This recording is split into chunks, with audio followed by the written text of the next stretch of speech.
This podcast is a proud member of the Fan Hub 100. Football without fans is nothing, so we've partnered with Fan Hub to put fans first. Search Fan Hub app to play your part in the journey.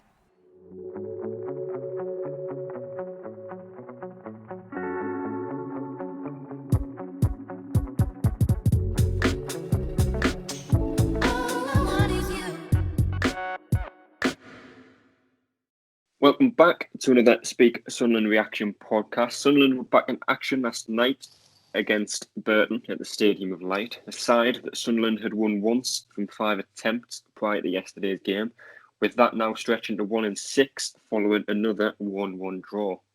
Joining me today to discuss the game is Paul and John. How are you doing, fellas? Are you well?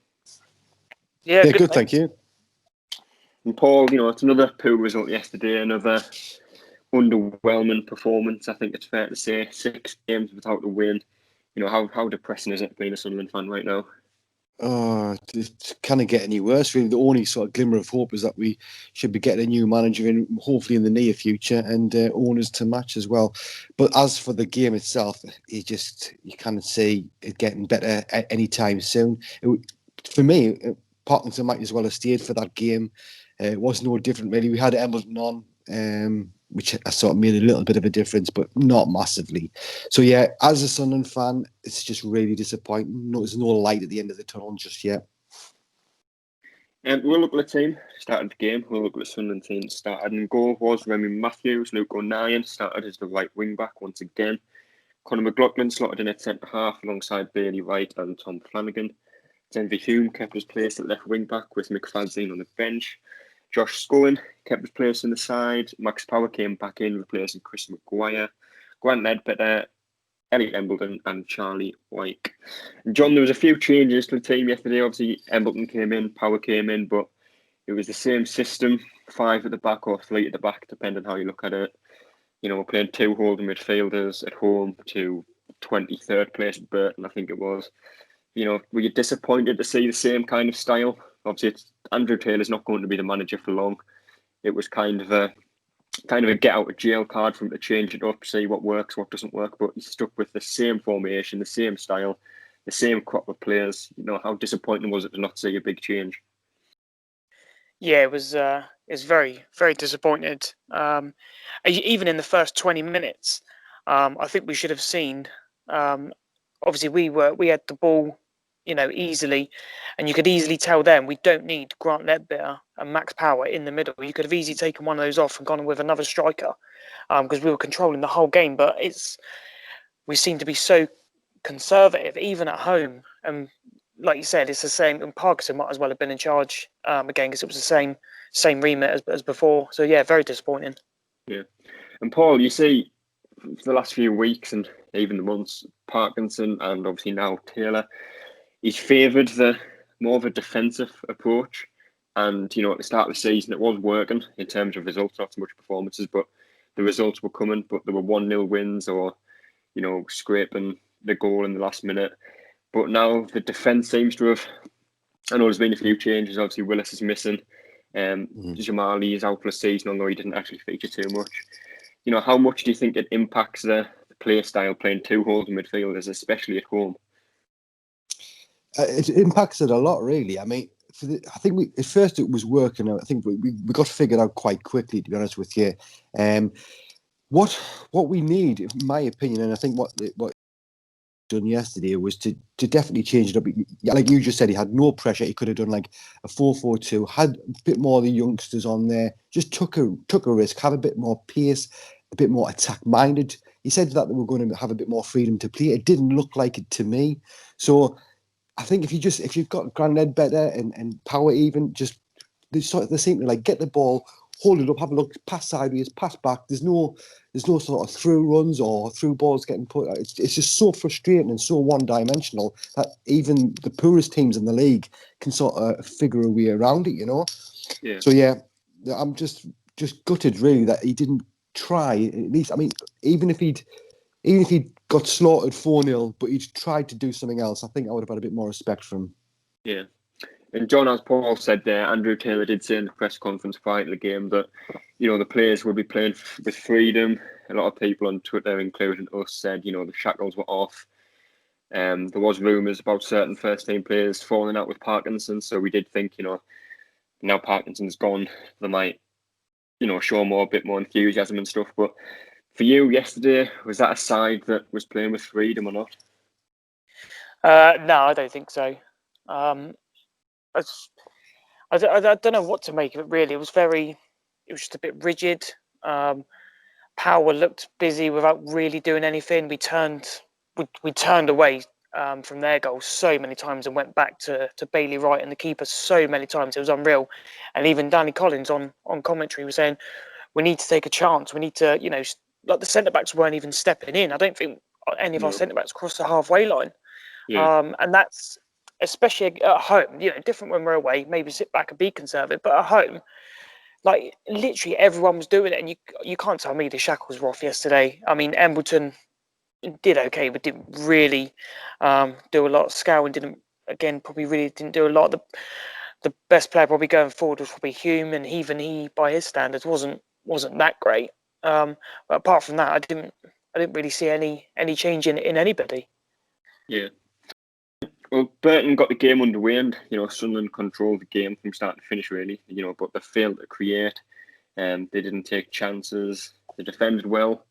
But on the hour mark, I think Burton had the first shot of the game. It was about 20 yards out, and for any goalkeeper that is capable, it's bread and butter.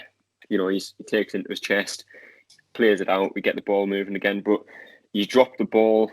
I think it was Vernon came in, and I don't think the defenders reacted particularly quickly, but Vernon got in and he scored the goal. And Burge has been out of the team for a few weeks now, Paul. And I know there was rumours about him picking up an injury, but he's been on the bench ever since he was dropped. I don't think he's missed a week of training. Mm-hmm. Is there any logical reason to drop a keeper who's kept, I think it was 6 clean sheets in 10 games? No logical reason at all for me. As soon as Burge was fit enough to be on the bench, for me that means he's fit enough to start the game, or at least the second time around. You know what I mean? Like he's sitting there, and for me, he is a slightly better keeper. I don't think he's an amazing keeper. I don't think we've replaced Conor. I don't think we've replaced McLaughlin at all yet. But I think he would have done a better job than Matthews. I think he would have saved that. He would have caught it.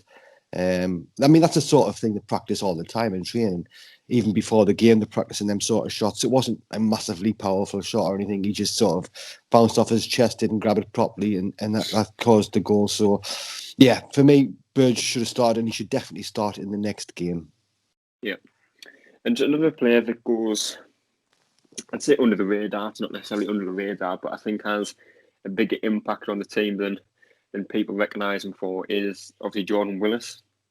He's been missing for a few weeks, and I think defensively, he's probably our better defender. Obviously, Bailey Wright's the best defender, but he is one of our better defenders. But I think he contributes a lot to the team offensively as well. Obviously, John said our centre-halves didn't really seem to go over the halfway line. They'd get the ball, they'd stop the ball dead, and they'd kind of look around for 5 or 10 seconds and end up playing a backwards pass. Whereas Jordan Willis would get the ball, he'd drive forward, he'd link up well with O'Nien on the right, he'd put some crosses into the box. How much of a difference do you think he makes to the side, and how much do you think he'll improve the side when he comes back in, John? Yeah, massively. Obviously, he gives us cover at the back with his pace, and he's good in the air. Not to say that McLaughlin hasn't done well, but him and O'Nien down the wing is probably what a lot of our good results stemmed from early on in the season. But without him, you're looking at a very rigid back three, and like we say, McLaughlin comes up a little bit, but quality is not there going forward, and Flanagan likes to sit on the edge of his 18-yard box. So, yeah, he is a massive miss for the team. Yeah. Andrew Taylor did make a few changes quite early on as a Sunderland fan. I think it was about 70th minute he brought a few players on. Obviously, Danny Graham replaced Charlie Wyke, who went off with an injury in the first half. But Will Grigg came on, and I think he was unlucky to hit the post with one header. A couple of minutes later, or maybe even a couple of seconds later, he had another header go just wide. And I think later on in the game, he's played the ball into Max Power, who's ballooned it over the bar. But Paul, what did you make of Grigg and his short time on the pitch? What do you think he brought to the side? He definitely looked a lot more lively than I've seen him in recent times. I don't know if he was sort of hoping, like, if the new manager come and does see him, that he's going to give him a bit more of a shot than what Parkinson did. But yeah, I was quite happy with them. I've given him like a decent rating. So yeah, I just think if we'd had a bit more quality in midfield, passing balls to him, like I've said before, that one goal that Dan Neil assist that Daniel gave him, them sort of balls is what he would feed off really well. And if we had, for example, Dan Neil playing, then them sort of balls would be coming through. So yeah, I was quite happy with them. Yeah. And Sunderland did get the equaliser, and it was through Max Power's header after Denver Hume picked him out inside the box with 5 minutes to go until normal time, and it was a good header. And John, we've said before, obviously Max Power at the minute seems to be playing almost as a holding midfielder, and the few times he's played further forward, he seems to have done a lot more. I can't remember who it was against, but it was against Bristol Rovers, I think it was in the Cup last season, where he was playing almost as the attacking midfielder. He played a good through ball to Grigg, who probably scored the goal and had probably the best performance he's had in the Sunderland shirt. And again, yesterday, towards the end of the game, Power was getting himself forward a lot more and he was a lot more involved. Do you think Power is more suited to the attacking role than he is in the role he's currently playing now? Yeah, definitely for me. I think I said on a previous pod that I was at Coventry away a few seasons back, and he came on for the last half an hour and played behind the striker, and he was threading balls in between because he has got that in his locker, and he was superb. And then obviously a few things have happened, and then a few positional changes, and he's back into a holding role, which I don't think we need. And then, as yesterday proved, once he gets in and around the box, I mean, he should have scored twice, but scores once. So why not? Once he was started off at the back, in midfield, sorry, why not have him a lot further forward? And then he's got a strike on him. He scored a lot of goals in the box, outside the box, get him in and around it, and he will do it. And especially now, it's looking like White might be out. We're going to have to play Grigg, because I am not going to champion Danny Graham to play. Not that I do anyway. So Will Grigg looks like the best option going forward, and by all accounts, Will Grigg got his best football out of him when Max Power's behind him, threading balls through, which again is another better dimension to football than we play at the moment. Yeah. And Paul, looking at the other side of it, obviously we said there Power's playing as a defensive midfielder when, he seems to suit an attacking role slightly better. But Josh Scowen seems to be playing the attacking role. But from what I know of him and his time at QPR and what QPR fans say, he's more suited to the defensive role. What do you think? It's a hard one, but what do you think Scowen brings to the team in terms of attacking? Because a lot of people think, I said a few weeks ago, he's getting in the right places, but he's not doing anything with it. Do you think that is the case with Scowen, or do you think it is, a confidence thing? Eventually he will start scoring goals, or do you think he's just not that type of player? Yeah, I think there's a confidence issue with a lot of the players in the team, to be honest with you. But with Scowen, yeah, he showed little glimpses of what he can do. I mean, I think as an attacking threat, he does have something to offer. He can, he sort of produces better crosses into the box for other players than what Power would ever do, I would think. And also, he's just I think he's better at closing players down. So I know that is a defensive thing, but sometimes you need that when you're going forward as well. Like if you lose the ball, he's back at them like a Yorkshire Terrier, like at the heels sort of thing. Not all the time, mind, but that's what he's capable of doing. So yeah, it's a hard one to decide. Max Power definitely does suit a more attacking role. So I would probably switch it up, like I say, swap them around for another game or two and see if it makes any difference. Yeah. Well, the game did finish 1-1 against another god-awful side in Burton, with as much respect to them as possible, but they weren't a good side. They didn't play football. I think they had one chance in the game, as we've said, and it was a mistake from the goalkeeper. But John's second half, we seemed to change to a flat back four. With the changes, I think it was about 70 minutes. Flanagan was brought off for Maguire, and I think it was Embleton for Grigg. Do you think that's the way forward for the new manager, whoever that may be? Do you think a flat back four is more suited to the players we have right now? Yeah, I think so. But we've got the wide players to do it as well, and obviously with McGeady potentially coming back, that'd give him a little bit more freedom on the wing, because I don't think he'd necessarily fit into this system. Oh, I lost my train of thought there. I do that all the time. It's the life of a Sunderland fan when you're talking about the game. I think you do. But yeah, with What it, to say when you think of it. and as well, if we're playing that flat back four, at no point do we need two holding midfielders. Yeah. That would then maybe make a case for maybe Ledbetter or Scouten just sitting, and then even Max Power. Right, you've got the freedom to run because there are 4 men behind the ball, which we do love to do at the moment. Yeah. And Paul, I've seen a few people on Twitter, not many mind you, but a few people on Twitter saying Ledbetter almost, I don't know what the best way to put it is, but almost hinders the side when the game's level. He is a very tidy player. He will win the ball back and he is going to dictate the play. But there was at times at 1-0 down, especially where, we're giving Ledbetter the ball and he's not the type of player that's going to drive forward. A lot of his passes are backwards or sideways. Do you think he is suited to start the game for Sunderland, or do you think he's more of a player you should be bringing on 1-0, 2-0 up to shoe up the defence, shoe up the team, and then start dictating the tempo? Yeah, well, at the beginning of the season, that is exactly what I thought he should be used for. But he came in and he was, for a few games, he was definitely a man of the match. He was controlling it so well, and even though a lot of it was backwards and sideways, because we were getting the clean sheets, it was working. But now we're not getting the clean sheets. I think maybe we should go back to that option of bringing him on if we need to. So if we get the lead, then bring him on as a defensive midfielder to support the back three if that's the system we're playing.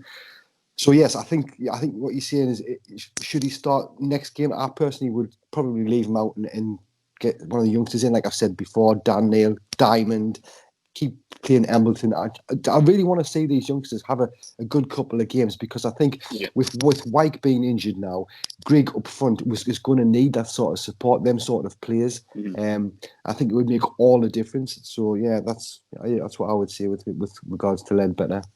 Yeah. And with McGeady coming back in, John, I think it was Woke Report said it on Twitter. They didn't seem to think that Denver Humes actually played much with McGeady on the left side. Do you think McGeady coming into the side, obviously, he is a creative player, he is. If Griggs does start, McGeady will be the player to create the chances for him, but do you think that would also help get the best out of Denver Hume on the left? Yeah, I did read that thread, and there were a few people suggest that when they did play together, McGeady obviously just a lot of the time just ignored his runs and did his own thing. I wouldn't be overly surprised if we've maybe played McGeady and maybe put McFadden in just for a bit of experience. I think this will probably be more an after Christmas thing, I think. And then obviously that's a little bit more cover for McGeady to again do his thing, and maybe give us a little bit more balance, as opposed to just at the moment we're very top heavy down one side, and then we almost have to have Flanagan who just sits there to cover Hume, because Hume is always up that side of the pitch. So with McGeady in there, maybe McFadden just that little bit of cover, and then like I say, McGeady's got the freedom which he does need to do his thing. Yeah. Luke O'Nien picked up an injury late on in the second half, and from the pain he was in, and it looked to be a collarbone or a shoulder. I'm not exactly sure what it was, and I don't think the club have actually confirmed it yet. But he looks like he may be out for some time now, Paul. Who would you like to see fill that gap? Obviously, we've got Diamond, who's played as a wing back if we do stick with that formation. I'm not sure we'd do the same job as a full back if we did switch to a back four, but we've got Dion Sanderson on loan from Wolves.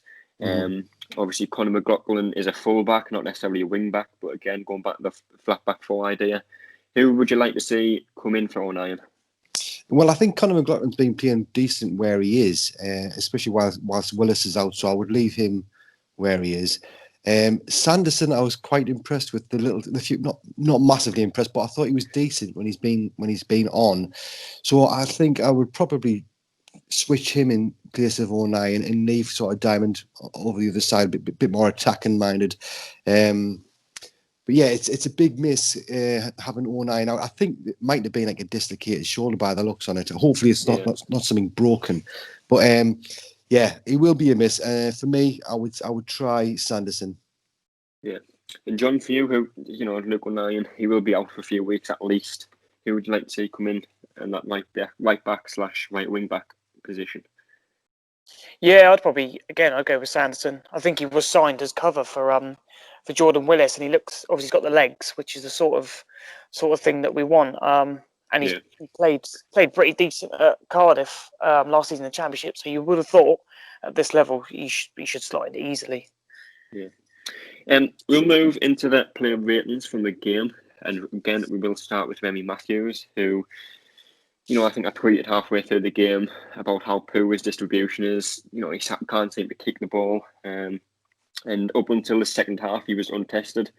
And the first shot he did face, the first real piece of action he was brought into, he's dropped a howler that led to the opening Burton goal, which ultimately cost us the 2 points. And I said Lee Burge needs to come back in the side, and I've given him a 3 out of 10. John? Yeah, I've got him a 3 out of 10, and I think he makes 2 mistakes. I think the first one he pushes it away, and then he just doesn't react. He doesn't even get up quick enough. Yeah, and the guy just puts it in. Yeah, he does. Yeah, that's if you watch goalkeeper training, it's save, get up, and literally it's constant like that. But it just seems like he's lost his concentration because he's been protected fairly well, and then he's absolutely massively let us down. And he shouldn't be in the team Saturday. 3 for me. And Paul, for you? Yeah, I've given him a 4. I think the only reason that it's not a 3 is because I think the defenders were. Yeah, I just think for that goal, the defenders were absolutely terrible as well. He didn't sort of any support there. Their striker just ran straight through the middle of 2 of them. So, for me, I can see why he's giving him a 3, but I will be a bit generous and give him a 4, I think. Luke O'Neill, once again, is the right wing back. He was involved a lot down the right side. He put some good balls into the box, some not so good balls into the box, and a lot of his play going forward was generally okay. For me, anyway, I know a lot of people on Twitter seem to have a completely different opinion to me on O'Neill against Burton, but for me, I thought he was one of our better players, and I gave him a 7 out of 10. John? I went for 6. Quite of a run the mill, worked hard, but 6 for me. And Paul? Yeah, I've given him a 6 as well. O'Nine's one of them players for me. I would love to just give him a 9 or 10 every single game. I do love him. I just think he's fantastic, but he wasn't at his best. So yeah, I'd stick with a 6. And you think again that is partly down to not having Jordan Willis next to him? Mm-hmm. How many times have we seen him, especially last season? He'd play to Willis, he'd make the run, he'd get it back from Willis, he'd play it back to Willis, and then they'd put a ball into the box. How much of a, I suppose, impact on O'Nine's performances do you think not having Willis next to him has? It does make a difference, definitely, because they sort of get a bit of not a sixth sense, but you sort of know what each other's going to do, the best way to play the ball out to them and things like that. So, yeah, it definitely would have affected his game. But a good player should be able to adapt. 2 good players should be able to adapt together. So, yeah, it does have an effect, but not massively, I don't think. Bailey Wright started in the centre of the back 3, and I thought he managed, I think it's Aikens, quite well. He was strong in the tackle, and I think he won most of his aerial battles. So again, I've given him a possibly generous 7 out of 10 for me, John. Although he did drop off slightly in the second half, as he has in the recent weeks, but I think his general all-round performance was okay. So I'll give him a 7/6.5 out of 10, I suppose, John. Yeah, I've gone with a 6. Again, run-of-the-mill performance from Bailey Wright. I don't think he's really tested that much either. Yeah, Paul? Well, you know what I think about Bailey Wright. I've always liked him, but for me, I've given it a 5. I just think, because I know what he is capable of doing, when he has a bad game, I sort of come down on him quite a bit harder. I'm not impressed with him the last 3 games or so. So yeah, he's getting a 5 from me. Yeah, and Conor McLaughlin started alongside him on the right of the back 3, and there was times where he linked quite well with O'Neill. He had 1 of our 5 shots on target in the 90 minutes, although it was a very tame effort in the first half. But again, I don't think he did anything wrong. Didn't do particularly anything great. So 6 out of 10 for me, John. Yeah, I've gone with 6 again. He's slotted in quite well there. Your favourite number, that isn't it? It's a standard performance, isn't it? In League One, that's what we're. If he plays okay, it's a 6. That's it. I was a 5, and then he's very much dropping off, and yeah. Paul?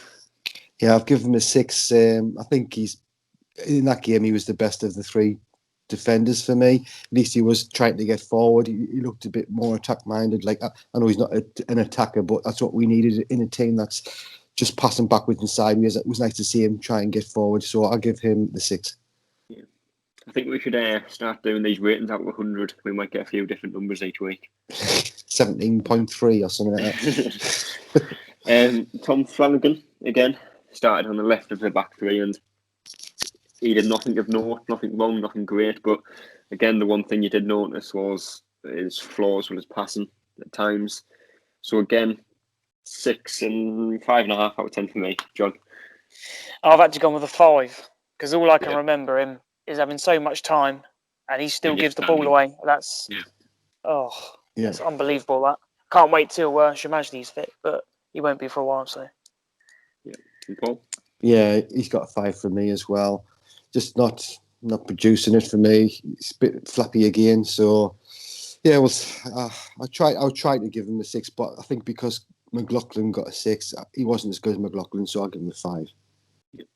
Denver Hume, again, as the left wing back. He was involved a lot in the game, but especially in the first half, I thought his crossing was very poor. There was a few occasions where he's lost possession, just either standing on the ball too long or taking a heavy touch. And the one good ball he did put into the box found power for the equaliser.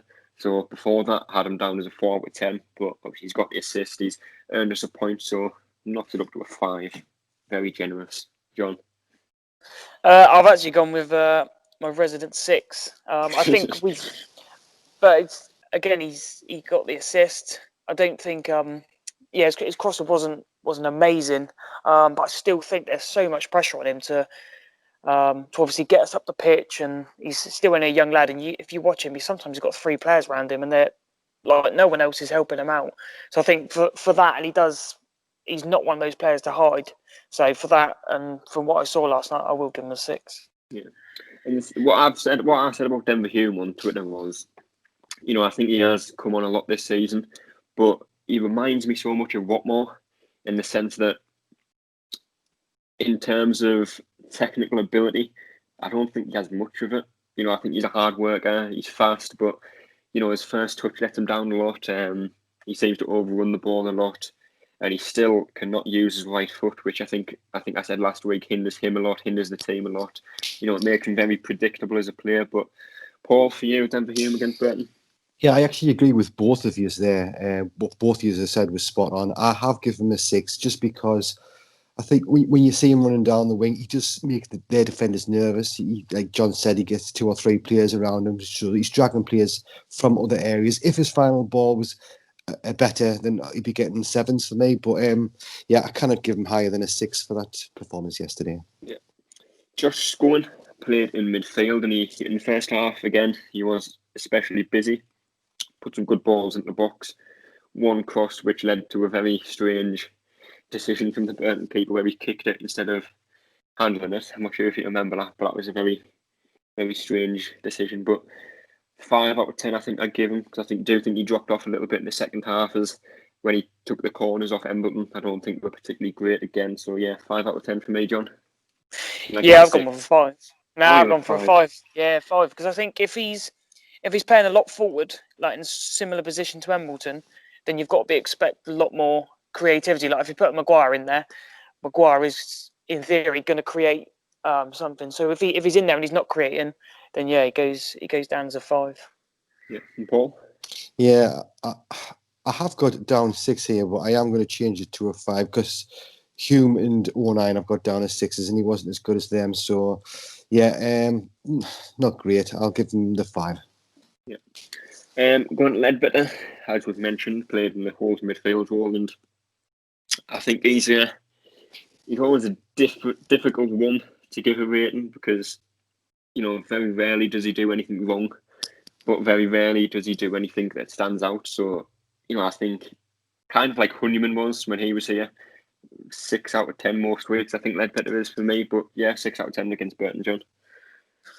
I've actually gone for a 5. I know you're only saying that because you don't want to keep saying 6, aren't you? No.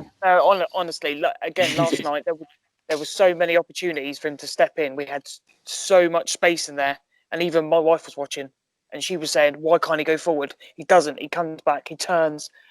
Bailey Wright gets it. We go out wide. We come back in. Yeah. Do you know what I mean?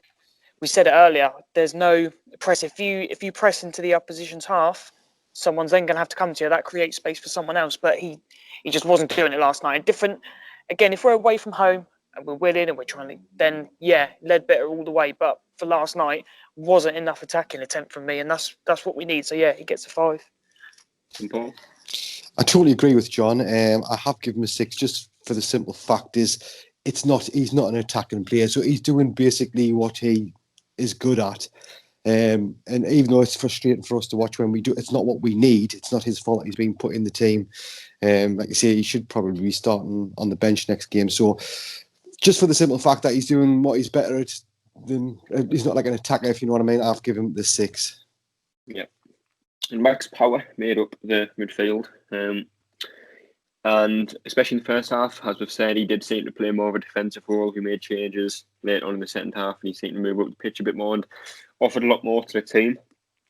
Based on his first half performance, I think I gave him a 4 out of 10. You know, I think he overhit passes on numerous occasions. He's a very frustrating player because I don't know the best way to put it, but he'll play a fantastic ball that looks brilliant to watch, but it's backwards or sideways or a 2-yard pass. You know, he'll do a no-look pass 2 yards up the pitch to O'Neill and then run back and get it back. But second half, like I say, he was a lot further forward. He was playing the balls forward as opposed to backwards, and obviously again got the header that drew the game level and earned us the point. So 6 out of 10 for me in a general rating for the game. John? Yeah, I've actually gone with a 6. Like you say, first half was far too defensive and he doesn't need to be there. But second half, once he did push up, he looked like a much better player, and obviously got us the goal. Maybe should have scored the second one, but you know, we'll take 1 goal from him. And Paul? I'm going to go with the lovely 6 as well. He didn't hide as much as he has done in previous games. So if he'd been like that, I would have given him a 4 or a 5. But because he was a bit more attack minded and he did get the goal, like you say, he does get a 6 for me. I think if you look on the bright side, at least you're keeping George Dobson out of the team. That's excellent. Yes, definitely. only just though, because he was on the bench. Oh God. Was he on the bench, was he? Yeah. Oh, not so good then. He's on the bench over Dan Neil once again. It's an interesting decision. I think Dan Neil was playing in the under-23s. I think the day before. So I think that's probably why he was. Jack Diamond wasn't, however. No, he wasn't on the bench, was he? No, exactly. That was an interesting one as well. But Danny Embleton did start the game, and I think that was his first league start of the season. Obviously, since he picked up an injury in pre-season, and you know he worked hard, and I think he's one of the only players off the top of my head I can think of that can take corners on both feet.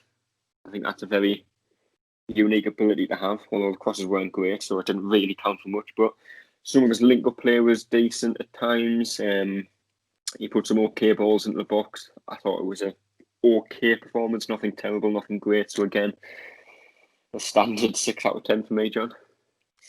Yeah, I've gone with a 5. I didn't really notice him, to be fair. A few odd things he did, but I can't really tell you anything of note that he did, which is a shame because we know he's got the ability, but you've got to give him that for his first start. But if he does start the weekend, I expect a much more better performance. Yeah. And you think he's a player as well that will kind of come into the spotlight a bit more if Will Grigg gets more game time? Obviously, he is a creative player. He will play them forward passes and, you know, he gets the ball in the box. Do you think he's a player that will not necessarily get the best out of Will Grigg, but certainly contribute to him getting more chances, getting more goals? Yeah, definitely. And playing the balls into the channels as well, which we don't like to do for some reason. But there's one ball we played through, and it was the sort of ball you want Grigg to get onto. But I think it was Danny Graham who got onto it, which is a bit of a shame. But they're the sort of things that we should be working with Will Grigg, and they're the goals. If you watch most of Grigg's goals, that's what the sort of goals they are. Yeah. And Paul, for you, Embleton? Yeah, maybe, I don't know, it was just because it was so refreshing or what, but I've given him the highest rating out of everybody in the team yesterday, and he's the only one for me that got a 7. I loved to see him. He was sort of running towards defenders. It was nice to see it wasn't like just constant hoof balls or passing. He was the only one that wasn't sort of passing back. He was looking to go forward. I just I don't know. I just really enjoyed seeing him. I don't know if it was because I was focusing on him, watching him to see what he was doing, that I noticed him a bit more. So yes, I don't think it's generous. I'm going to give him the 7 still. Yeah. And I'll technically say there's 2 ratings left to go because Charlie White did start the game, and his hold-up play was decent up until he picked up a knock that forced him off after, I think it was about 20-25 minutes. So 6 out of 10 for White, particularly, John. In the 25 minutes, you could rate him. Yeah, same. Yeah, 6. I thought his hold-up play was actually quite good, and then obviously we lost him, and then Mr. Who Shan't Be Named came on. Yes. And Paul, you do get your say on Charlie White this week. Thank you for that. Yeah, I was quite happy with him when the length of time he was on the pitch, and you could see he was trying. For what actually caused the injury in the first place was him pushing and trying to keep the ball in play. So it was really good to see. So I've give him a 6 as well. Yeah, and I think it's harsh to rate him based off 25 minutes. So I'll include Danny Graham as well in the starting 11 who did nothing at all. I think there was one point where Griggs played a through ball to him, and his blistering pace wasn't exactly on show in that particular piece of play. And the defender caught up with him pretty easily. He had a shot blocked, and then he spooned the other one wide. And outside of that, I don't think he did anything at all. So again, 3 out of 10, Danny Graham for me, John. Yeah, I've gone for a 3. And the annoying thing when he took his shot is he could have just played Scowen in, and Scowen's probably 1-on-1 with the keeper. Yeah. But strikers are greedy, aren't they? And Paul, for you? Yeah, I've gone with the equal lowest rating with Matthews. I'll give him a 4. Just like you say, it's not his fault. I do feel sorry for him sometimes, but he's just too slow. He's not what we need. He's never been able to score goals for us, and I didn't want him back. I said he's just going to be exactly the same as he was last time, and he's proven me right. I don't like it when players prove us right. I like it when they prove us wrong.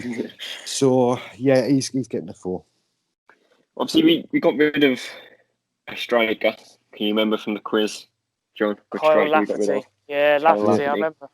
Obviously, we got rid of him last season, and we brought in a older, fatter, slower, less motivated version. I'd say. I think that's the best way of putting it. In Danny Graham, do you think it would have been better off? Do you think Kyle Lafferty offered more to the team? When you watched him play, I think his hold-up play was a lot better than Danny Graham. Graham seems to get pushed off the ball a lot for someone who doesn't offer anything else. Obviously, Lafferty won a lot in the air, and I always remember, I think was it against Gillingham, the goal that he scored where he's almost ran from the halfway line and went round the keeper and put it in the back of the net. Was that Gillingham? Yeah, he scored twice, didn't he? Yeah, and then Miguel Mandron scored as well in there. I think that was the last game fans were at, wasn't it? Gillingham at home. Yeah, I think it was. So, yeah. Do you think it would have been better off? Sorry, go on, John. Yeah, I think Lafferty definitely. And he'd actually be a target man you could probably actually aim for as well and bring others into play. Whereas, we know Wykes has his limitations as a target man, and Danny Graham is not a target man. And He's not a footballer. That's what I mean. I don't know where. He doesn't seem to have any intelligence of where to be. We're just never. It doesn't matter who's crossing it. Willis, McLaughlin, Gooch, anybody. No ball ever finds him, and that can't just be all of those 6 can't cross it properly. It's obviously Danny Graham's just never in the right place. Never. I don't know why. What was another crap performance, another crap result? But man of the match, if you could pick one, John, start with you.